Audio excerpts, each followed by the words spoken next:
Várias pessoas ficaram feridas ou foram detidas durante os protestos contra o regime comunista de Cuba nesse domingo, segundo a imprensa independente. Em Havana, jornalistas da Associated Press flagraram pelo menos 20 prisões de manifestantes que foram levados em carros policiais ou particulares.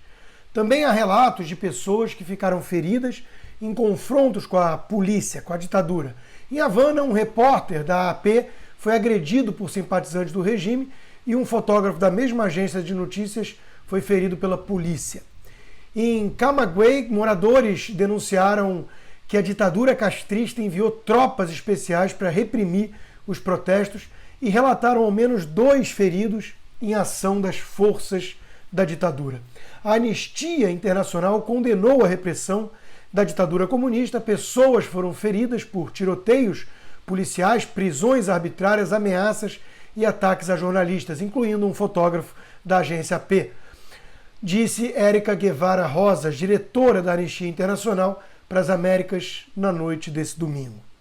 Nas redes sociais, o apoio aos cubanos que clamam por liberdade é enorme. Já são mais de 2,5 milhões de tweets, a imensa maioria, óbvio, torcendo por uma Cuba livre. Já os comunistas espalhados pelo mundo tomam o partido da tirania assassina criada pela família Castro, o ídolo de Lula. É o caso do MST, o braço armado do PT no campo.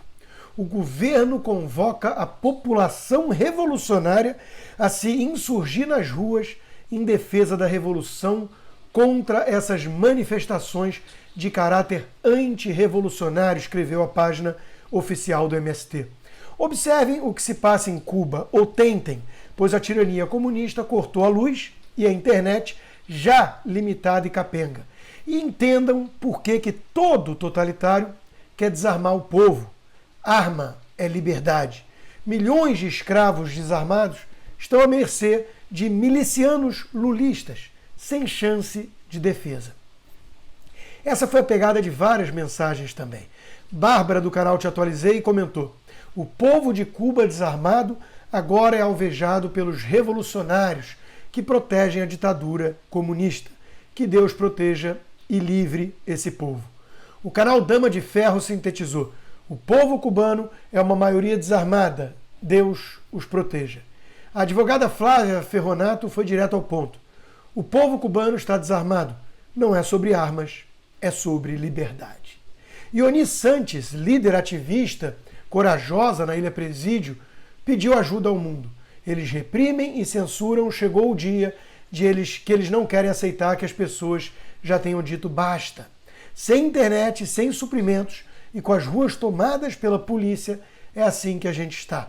Pelo menos 2 colaboradores do movimento 14 de Maio estão desaparecidos. SOS Cuba. O senador republicano da Flórida, Marco Rubio, de origem cubana, explicou: os protestos em Cuba não são apenas sobre escassez. O socialismo promete comida, remédios, renda garantidos se você desistir da sua liberdade. Quando, como sempre, falha em entregar, você não tem a sua liberdade de volta. É por isso que os manifestantes estão gritando liberdade. Já Dan Crenshaw mostrou revolta com a tentativa do governo Biden de mascarar o que se passa em Cuba, como se tudo fosse uma manifestação por mais vacinas e não pela própria liberdade.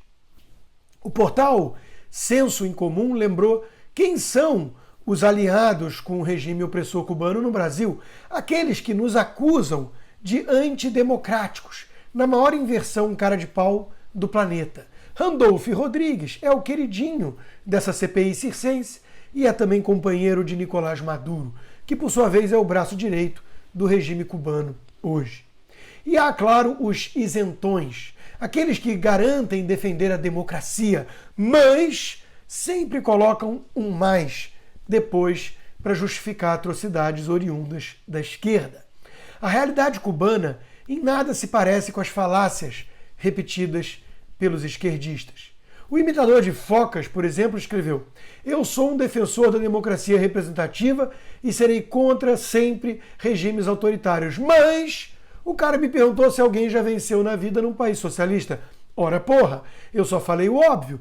Em Cuba não há analfabetismo, a saúde é de ponta e gratuita e há muita segurança. Estamos vendo. Os bobinhos, vale lembrar, diziam que tudo melhoraria com Obama, o paizão dos Castro, e com a morte de Fidel. Apostaram suas fichas numa abertura gradual e voluntária, como se alguma vez na história tiranos comunistas tivessem aberto mão do poder e do controle sem uma forte pressão externa e interna. Cuba só será livre com atos de rebeldia contra a tirania, de preferência com ajuda internacional concreta. Os cubanos merecem respirar ares livres. São escravos há meio século, numa situação de penúria. E pensar que vagabundos comunistas querem importar essa realidade para o Brasil com apoio até de certos banqueiros. Nunca esteve tão claro o que se passa em 2022. De um lado, quem apoia o povo cubano e vai votar em Bolsonaro. Do outro lado, quem apoia a ditadura cubana e está com Lula.